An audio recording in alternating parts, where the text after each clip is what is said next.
আসসালামু আলাইকুম। কেমন আছেন সবাই? আশা করছি ভালো আছেন। নতুন আরেকটি ভিডিও নিয়ে চলে এসেছি। এখন ভোর 5:30 বাজে। তো সকালের নামাজ কালাম সেরে আমরা হাঁটতে বের হয়েছি। রেগুলার আসলে হাঁটা হয় না আমাদের। আমার সাহেব যায় রোজ হাঁটতে, কিন্তু আমি পারি না। বাচ্চার স্কুল থাকে, বাসায় ব্রেকফাস্ট বানানোর চিন্তা থাকে। তাও মাঝে মধ্যে যাই, তবে ছুটির দিনগুলোতে আমি সবসময় ওর সাথে হাঁটতে যাই।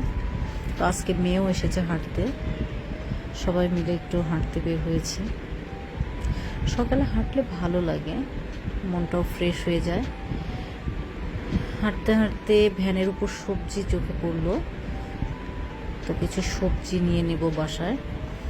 একটা লাউ, বাঁধাকপি, বেগুন আর লেবু, এগুলা নিয়ে নিচ্ছি। লাউ কেনার সময় আমি সবসময় চেষ্টা করি সবচেয়ে কচি লাউটা কেনার জন্য, কারণ কচি লাউ রান্না করলে অনেক মজা লাগে। আমার কাছে ওই বড় পাকা লাউগুলো ভালো লাগে না, বা বিচিটা একটু বেশি বড় হয়ে গেলে ওই লাউটাও আমার খেতে ভালো লাগে না। আমি সবসময় কচি লাউটা দেখে কেনার চেষ্টা করি।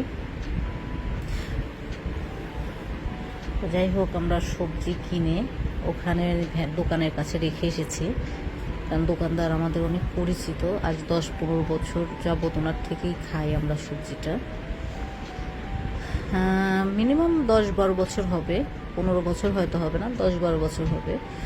তো যাই হোক, এখন সকাল 7টা বেজে গেছে, সেই 5:30টায় বের হয়েছি হাঁটতে। তো সকালের নাস্তাটা আমরা করেই তারপর বাসায় ফিরবো, যার কারণে চলে যাচ্ছিলাম রেস্টুরেন্টের দিকে। এটা মিরপুর 2 নম্বর মিল ভিটা রোডের দিকে যাচ্ছি আমরা।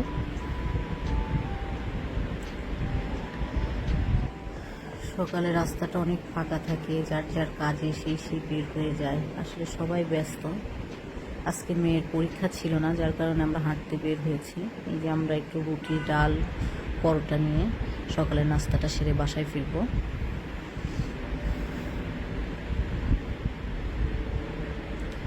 এখন সকাল 7:30 বাসায় আসছে।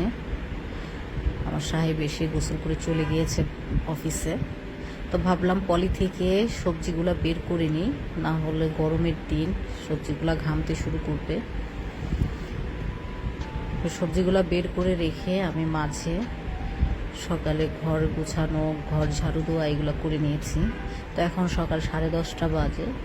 আমি দুপুরের জন্য সবজিগুলো কেটে তৈরি করে নিচ্ছি, রান্না করব। তো এটা আমাদের দিকে শোলা কচু বলে বা মান কচু বলে অনেকে। তো এই কচুটা আমি এখন ভাজি করব। এটা মাছ দিয়েও রান্না করে খাওয়া যায়, তো আমি আজকে ভাজি করব।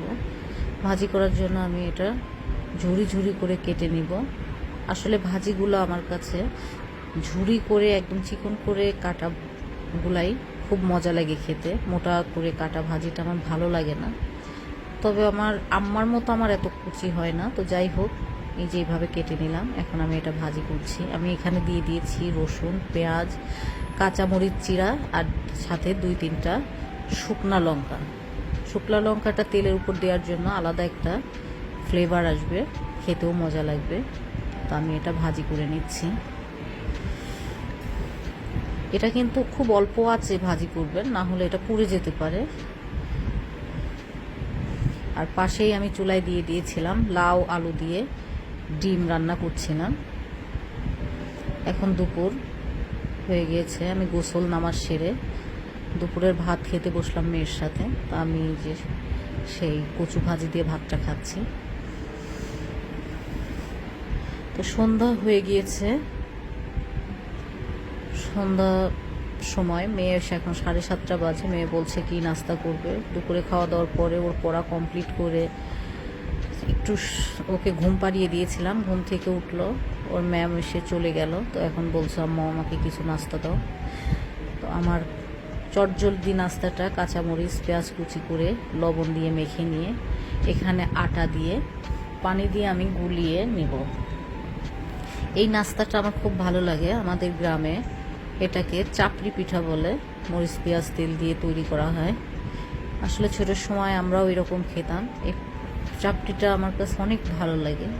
এটা খেতে গেলেও নিজের ছোটোবেলার কথা মনে পড়ে যায়, খুব ভালো লাগে। আমার দাদি তৈরি করতো, আমরা যৌথ ফ্যামিলিতে ছিলাম। সবাই মিলে এই জিনিসগুলো খেতাম, ভালো লাগতো আসলে। তবে তখনকার ভালো লাগা আর এখনকার খাওয়ার মাঝে হয়তো আমাদের তৃপ্তিটা সেভাবে হয় না, যতই বানাই সেভাবে, কিন্তু সেই দিনের মজাটা আর পাই না আসলে। সবাই মিলে একসাথে খাওয়ার মজাটাই আলাদা ছিল। যাই হোক, আমি এভাবে তেলের উপর দিয়ে এটা যতটুকু পাতলা করতে পারি হাত দিয়ে চেষ্টা করেছি। এটা এক পাশ লাল হয়ে যাবে, উল্টেই দেব, দুই পাশ লাল লাল করে ভেজে নিয়ে তারপর এটা খেতে হবে। এই যে আমার ভাজা হয়ে গিয়েছে, আমি এভাবে করে তুলে নিয়েছি। এটা খেতে কিন্তু অনেক ভালো লাগে, এভাবে আপনারা তৈরি করে খেয়ে দেখতে পারেন। আর যদি ভালো লাগে তো অবশ্যই কমেন্টস করে জানাবেন। আজকের মতো এখানেই বিদায় নিচ্ছি। আল্লাহ হাফেজ।